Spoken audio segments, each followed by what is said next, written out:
हमारे मित्र संजय सिरसाट साहब, इन्होंने बिट्स होकर सस्ते दामों में खरीद लिए है करके बड़ा प्रकरण बड़ा हुआ था। वो उस वक्त उन्होंने बताया थी कि भाई मैंने 68 लाख करोड़ रुपए नहीं डाला, 5 पार्टनर्स है करके, लेकिन आज तक उन्होंने ये नहीं बताया कि वो 5 पार्टनर्स कौन है करके उसमें।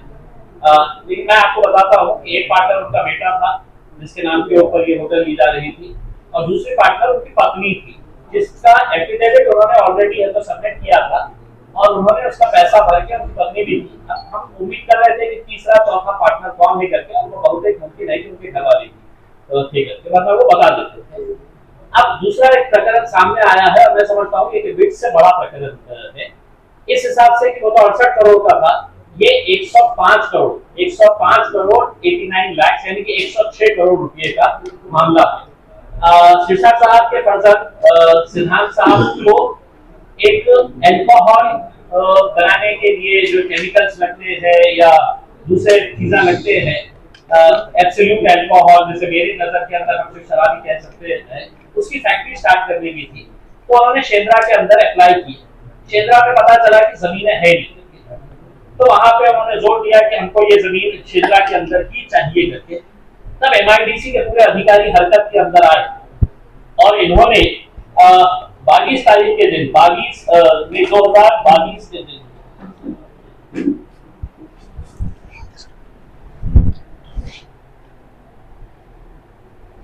ये टाइमलाइन है कि 2022 के अंदर ये इनके लड़के ने एप्लीकेशन किया।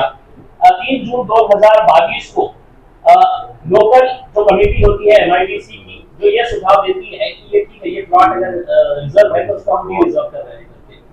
तो 2 प्लॉट है एमआईडीसी शेंद्रा के अंदर जो ट्रक टर्मिनस के लिए रिजर्व थे। एक है तो ए और बी ब्लॉक के अंदर था जिसके अंदर 250 के करीब ट्रक्स रुकने वाले थे, और उसका आधा यानी कि 42,000 स्क्वायर मीटर का ट्रक टर्मिनस एक ब्लॉक में था, और दूसरे ब्लॉक के अंदर उसका आधा 21,000 स्क्वायर मीटर 21,275 स्क्वायर मीटर का दूसरा ट्रक टर्मिनस रिजर्व था। अब जब इनको जमीन चाहिए थी तो एमआईडीसी के पूरे अधिकारी हरकत के अंदर आए और उन्होंने एक प्रपोजल तैयार किया कि हमारे को ये 200-250 वाला जो टर्मिनस है वो काफी हो जाता है, दूसरे ट्रक टर्मिनस की जरूरत नहीं है, तो उसको डी रिजर्व किया जाए। उन्होंने अपनी रिपोर्ट बनाया और उन्होंने अपनी रिपोर्ट बना के तो बंबई में भेज डाले। इसी दौरान 7 दिसंबर 2022 को कैनियो डिस्टिलरीज नाम की कंपनी सिद्धांत सिरसाट साहब ने शुरू की। उसमें 3 पार्टनर्स थे।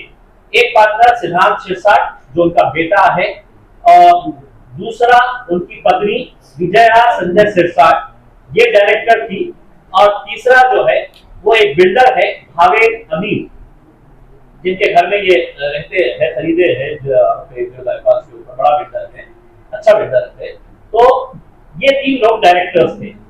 अब ये इन्होंने डॉक्यूमेंट देना था कि हमको है तो 100 करोड़ रुपए 106 करोड़ रुपए की फैक्ट्री स्टार्ट करना है, तो अपना सेल्फ कंट्रीब्यूशन भी दिखाना पड़ता है कि मेरे जेब में कुछ पैसे हैं, मैं ऐसी पूरा बैंक से नहीं लेने वाला हूं करके। तो कितना पैसा इनको देना था, तो 26 करोड़ रुपए इन्होंने खुद लिख के दिया अपने एप्लीकेशन के अंदर कि 26 करोड़ रुपए जो है 26 करोड़ 47 लाख ये हम अपने जेब से देंगे, ये इनके अपने डॉक्यूमेंट में है। और हम लोग 79 करोड़ 42 लाख रुपीस हम बैंक से लोन लेंगे। तो ये जैसे ही इनको अलॉट हुआ तो जो बिल्डर था भावेद अमीन वो ये कंपनी से बाहर हो गया, यानी कि सिर्फ उसका अकाउंट का बैंक स्टेटमेंट इस्तेमाल करने के लिए उसको डायरेक्टर बनाया गया था। जमीन मिल गई तब तो बाहर हो गया। अब आज की घड़ी के अंदर सिर्फ 2 ही डायरेक्टर्स हैं, उनके बेटे और उनकी पत्नी। हमारा ये सवाल है कि ये 2-3 महीने के अंदर ये जो कार्रवाई थी, लैंड अलॉट भी हो गया है, वहां पे काम शुरू भी हो गया है फैक्ट्री का। अब हम ये 2-3 सवाल करना चाह रहे थे, एमआईडीसी ने हमको ये सवाल जवाब देना कि क्या जरूरत थी कि आपने ट्रक टर्मिनस को डी रिजर्व किए। क्या आपको ऐसा लगा कि 42,000 स्क्वायर मीटर के अंदर 250 ट्रक खड़े रहते हैं और उसका एग्जैक्टली 21,275 स्क्वायर मीटर के अंदर, यानी कि 50% उतनी जगह के अंदर आपने बोले कि 70-80 रहते हैं, जबकि उसूलन अगर वहां पे 250 रहते हैं तो आधी जमीन के अंदर 125 होना चाहिए था। तो लेकिन उनको कहानी बनाना था, मुंबई को भेजने के लिए उन्होंने कहा कि नहीं उतने काफी है, यहाँ पे तो सिर्फ 70-80 बसेस ट्रक्स खड़े रहने वाले थे, तो इसको डी रिजर्व कर दिया जाए करके, और वो डी रिजर्व हो गया। और वो प्लॉट किसको अलॉट हुआ, तो ये कैनियो डिस्टिलरीज को अलॉट हुआ। अभी इनके से दो ही डायरेक्टर थे। हम एनआईडीसी से पूछ रहे पिछले 3-4 सालों के अंदर कितने एप्लीकेशन आए थे कि शेंद्रा में हमको जमीन चाहिए, और आपने लिख कर दिया था कि हमारे पास 1 इंच भी जमीन नहीं है। इनके लिए ये ट्रक टर्मिनस को क्यों हटाया गया, ये जमीन को क्यों दी गई, कितने पैसा आपने लिए, या आपको मंत्री जी को खुश करना था। और दूसरा, हम मंत्री जी से ये पूछना चाहते हैं कि विट्स के वक्त में आपने ये बोला था, ऐसा थोड़ी है कि हमने 65 करोड़ रुपए ला लिए है करके 68 करोड़ रुपए, हम 5 पार्टनर्स थे, बोले सबने 2-2, 3-3 करोड़ रुपए लेने वाले थे, बैंक लोन दे रहा था, बैंक हमारे घर पे आके लोन देती है, कैसे शब्द होते थे, बैंक हमारे घर पे आके देते हैं करके, अगर इमेज अच्छी हो तो करके। हम बैंक, यूको बैंक से पूछना चाहते हैं, इनकी पत्नी के नाम के ऊपर 5.5 करोड़ रुपए का आपने लोन दिए है, जबकि इनकी महीने साल की इनकम 25 लाख रुपए है, एफिडेविट में दिया हुआ है करके। दूसरा, संजय सिरसाट साहब हमको ये नहीं बता रहे हैं, उनके एफिडेविट में दिया गया है कि उनकी इनकम क्या है। तो उनकी इनकम है जो उनको पगार मिलती है महाराष्ट्र सरकार की तरफ से, आमदार इस हैसियत से जो काम करते हैं, जो महीने की 1 लाख, 2 लाख, 3 लाख रुपए जो भी होगी वो। और उसके साथ साथ उन्होंने बताया है कि मेरी पगार दूसरी जो है वो कंस्ट्रक्शन कंपनी और बिल्डर के पास से मिलती है करके। तो ये कौन-कौन सी कंस्ट्रक्शन कंपनी के अंदर आपकी हिस्सेदारी है, भागीदारी है, ये भी हमको थोड़ा सा बता दे करके। और इसके अंदर तो कोई दुमत है ही नहीं, डॉक्यूमेंट्स आपके बता रहे हैं। विजया संजय सिरसाट डायरेक्टर कैनियो, और दूसरे डायरेक्टर है उनके बेटे। तो अब ये कहानी मत सुनाइए हमारे को कि इसके अंदर 20 डायरेक्टर्स थे, वो लोग सब जने है तो पैसे डालने वाले थे करके उसमें। तो जो है, और मेरी उम्मीद यही है कि जल्द से जल्द इसके ऊपर खुलासा हो जाए, ताकि कोई डॉक्यूमेंट के अंदर हेर फेर ना हो, एमआईडीसी भी इसके अंदर कोई हेर फेर ना करे। और संजय सिरसाट साहब ने ये प्रकरण जब विट्स का आया था तो उन्होंने कहा था मराठी माणसाने उद्योग करायचं का नाही आहे, खरंच आहे, मी पण मराठी माणूस आहे, मराठी माणसाने पुढे जावं, चांगलं काम करावं, रोजगार उपलब्ध करून द्यावं। आणि सांगता तुम्ही हे सांगितलं होतं की आता विट्सचं प्रकरण माझ्यासाठी संपलेलं आहे, मी माझ्या मुलाला सांगितलेलं आहे ते बंद करा। आता या प्रकरणामध्ये जेव्हा तुम्ही दिलं नहीं, ये प्रकरण के जब आपने डॉक्यूमेंट्स दिए हैं तो उसमें आपने खुद ने कहा है कि 26 करोड़ रुपए, 26.5 करोड़ रुपए अब अपने जेब से देने वाले, वो कहां से देने वाले थे। और दूसरा, अगर आपने कहा कि मैं मेरे लड़के को बोलूंगा कि बड़ा पाव की शॉप नहीं, सिरसाट साहब, बड़ा पाव जो है ये आज भी गरीब लोग जो है वो उसी बड़ा पाव के ऊपर जिंदा है, जो गरीब ठेला लगा के बड़ा पाव बना रहा है और गरीबों को खिला रहा है। आपको बड़े पाव की जरूरत नहीं है, क्यों? आपके पास तो इतने कंपनीज है कि आप क्या क्या नहीं कर सकते हैं। ये सारी सृष्टि इंफ्राटेक प्राइवेट लिमिटेड, ये आपकी कंपनी है, इसमें आपका बेटा, आपकी बेटी इसमें डायरेक्टर्स है।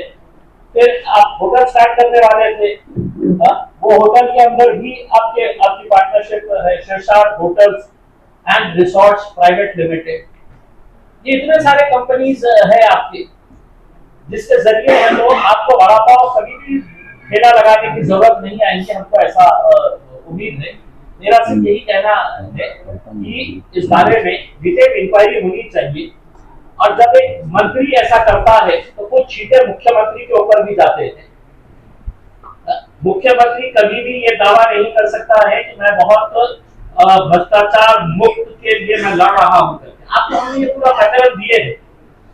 अब आप, अगर आपके अंदर ईमानदारी जिंदा है देवेंद्र फडणवीस साहब, तो इसको आप सीबीआई के एंटी करप्शन ब्यूरो विंग को दीजिए, एनफोर्समेंट डायरेक्टोरेट को दीजिए, आईटी को बोलिएगा कि एक 25 लाख रुपए कमाने वाली उसके पास 12.5 करोड़ रुपए लोन कहां से कौन कौन दे रहा है, कौन सा बैंक दे रहा है करके। तो ये सब सवालों के जवाब आपके कटघरे के अंदर है। अब मुख्यमंत्री साहब अगर आप नहीं करेंगे तो मैं आपको बहुत जल्द एक चश्मा भेजने वाला हूँ, जिसके ऊपर आपका नाम लिख के भेजूंगा कि हो सकता है कि आपको बगैर चश्मे के दिखाई नहीं दे रहा होगा, हम जो बोल रहे हैं वो सुन नहीं रहे होंगे उसमें। तो इसलिए ये प्रकरण विड से ज्यादा गंभीर है और मेरी उम्मीद ये है कि हो सकता है कि हमारे पालक मंत्री का स्वभाव देखते हुए सगड़ा वेड़ा है, सगड़ा अक्कर गया है, कहीं काम उनको कुछ समझ में नहीं आता है, सब बावट है, इसी तरह का रिएक्शन देते हैं। मैं उनसे अनुरोध करूंगा, ये तो सिर्फ एक ही है, आगे आगे देखिए होता है क्या करके। और सिर्फ आप ही नहीं, कुछ और भी मंत्रियों के बारे में, कुछ और भी बड़े नेताओं के बारे में प्रकरण निकाल रहे थे, लेकिन मुझे अधिकारियों ने बताया है कि खास तौर से इम्तियाज जलील के हाथ में कोई डॉक्यूमेंट नहीं देना है। उन अधिकारियों को ये कह रहा हूं कि आप जिस कुर्सी के ऊपर बैठे हैं ईमानदारी से बैठिएगा। आप ऐसे एक्स एमपी एक्स एमएलए मुझे डॉक्यूमेंट्स नहीं देंगे तो गवर्नमेंट ने राइट टू इंफॉर्मेशन के अंडर में दिया, वो आपको डॉक्यूमेंट्स देना पड़ेगा। तो आने वाले कुछ दिनों के अंदर और भी कुछ बातें सामने आएंगी और वो भी उतनी ही चौंकाने वाली रहेगी।